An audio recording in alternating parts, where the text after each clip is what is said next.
Como manter e convencer o idoso a ficar em casa neste período de quarentena?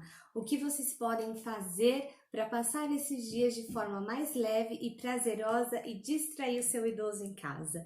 Se este é um dos seus questionamentos neste período de quarentena, assista a este vídeo que eu vou compartilhar com vocês diversas atividades de estimulação cognitiva que vocês podem fazer aí em casa de forma leve, prazerosa e o melhor, com os recursos que você tem aí na sua casa. Eu sou a Tatiana Colella, psicóloga do Espaço Icária. A estimulação cognitiva é uma das atividades que nós fazemos no Espaço Icária e ela traz resultados muito significativos para a saúde mental e emocional do idoso. Isso porque, além de ela atuar na manutenção e na prevenção do declínio das habilidades cognitivas, ela auxilia muito na manutenção do quadro de humor, que é muito comum neste período de isolamento social, que haja um declínio e que possa agravar quadros de ansiedade, depressão e estresse. Então, vem comigo e vamos estimular e cuidar da saúde de quem sempre cuidou de você. A dica número 1 é uma dica muito simples e que todo mundo tem em casa, que é um calendário. Porque é muito comum nesse período de isolamento social que o idoso tenha um declínio na sua orientação temporal, ou seja, que dia hoje, em que mês e ano nós estamos. Então, faça com que o seu idoso, todos os dias ao acordar pela manhã, vá até esse calendário, circule que dia hoje, em que mês nós estamos, qual é o ano, qual é a estação do ano, primavera, verão, outono, inverno, como é a temperatura hoje, tá frio, tá calor, tá sol. Isso vai ajudar o idoso a se situar primeiramente. E depois, antes de dormir, faça o idoso retornar ao calendário e riscar o dia de hoje com um X para entender que esse dia está encerrando. E no outro dia, repita essa ação. Número 2 é livro de memória. Todo mundo tem em casa um álbum de fotos de família.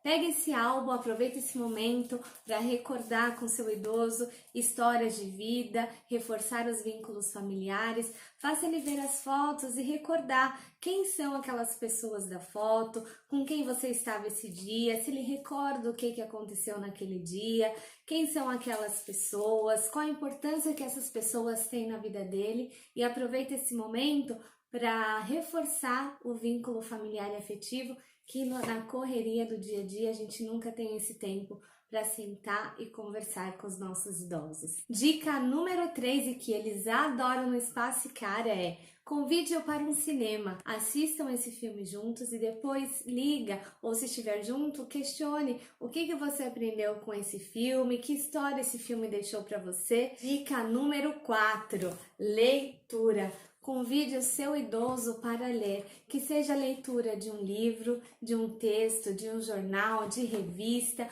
o que ele gostar e fazer sentido para ele. Isso ajuda muito a manter o cérebro e muitas habilidades cognitivas de forma ativa.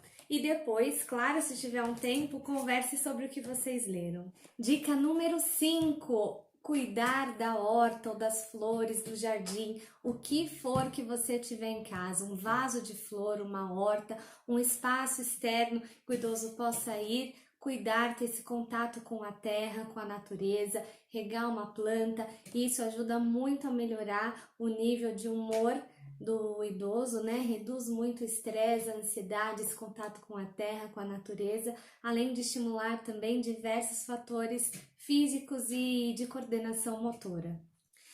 Outra dica muito importante é criar uma rotina para o seu idoso. Ele tem que ter um estímulo, uma motivação para acordar todo dia e ter o que fazer.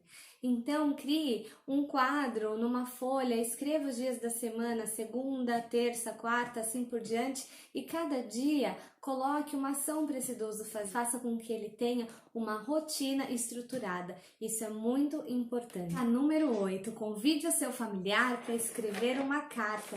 Quem hoje em dia para escrever carta? Quase ninguém, né? Nesse período de isolamento social, pode ser que ele queira rever algum familiar, um amigo, então faça ele escrever uma carta. Se ele não tiver escrita, peça para ele ditar e escreva você. E por que não mandar essa carta depois para essa pessoa? E a dica número 9 é uma das mais pedidas do Espaço Icária, que são as oficinas de culinária. Então, convida o seu familiar idoso para fazer a receita do dia, o menu do dia, seja um almoço, um café da tarde ou um café da manhã. Convide ele a recordar aquela receita que ele fazia quando era mais jovem, o que ele mais gostava de fazer, que seja escrever a receita, fazer a receita, lógico, avaliando o grau de dependência de cada idoso, né? Jamais submeter ele ao risco. Faça com que ele participe. E aproveitando esse momento na cozinha, a dica número 10 é uma dinâmica de utensílios. Convide o seu familiar para procurar na cozinha alguns utensílios, como por exemplo, liquidificador, escumadeira, peneira, rolo de macarrão, o que você tiver em casa. Quando estiver com todos os objetos, pergunte ao seu familiar para ele dizer qual é a função de cada objeto, ao menos uma função de cada objeto. Depois, para dificultar um pouco mais, pergunte para ele 4 ou 5 características de cada objeto. Além de trabalhar aspectos cognitivos, isso vai ajudar também toda a estimulação sensorial. Outra dica muito importante é ouvir música. A música tem um poder incrível de curar, de mudar o nosso humor, a nossa energia, a nossa autoestima. Então, coloque música para o seu familiar ouvir. Músicas que ele goste, que remetam à sua história, ao seu passado, que tragam bem-estar. E, aproveitando que vocês vão estar ouvindo uma música, vamos incluir também uma atividade alternada. Peça para o seu familiar ouvir aquela música, por exemplo, Roberto Carlos. E quando ele estiver ouvindo, toda vez que surgir, ele ouvir a palavra amor, ele tem que levantar a mão direita. Depois, conforme vai vendo o nível e quiser ir dificultando, peça para cada vez que ele ouvir a palavra emoção, ele bate palma. E assim por diante. Última dica que todo mundo tem em casa: meias. Separe as suas meias, os pares, por cores que estão lá todas arrumadinhas, embaralhe tudo, mistura e peça para o seu familiar e te ajudar a colocar em ordem. Então ele vai ter que achar cores iguais, os pares e colocar em ordem. Isso vai ajudar muito a ele identificar cores, trabalhar a coordenação motora e uma forma de ocupar o tempo e ser útil arrumando a casa.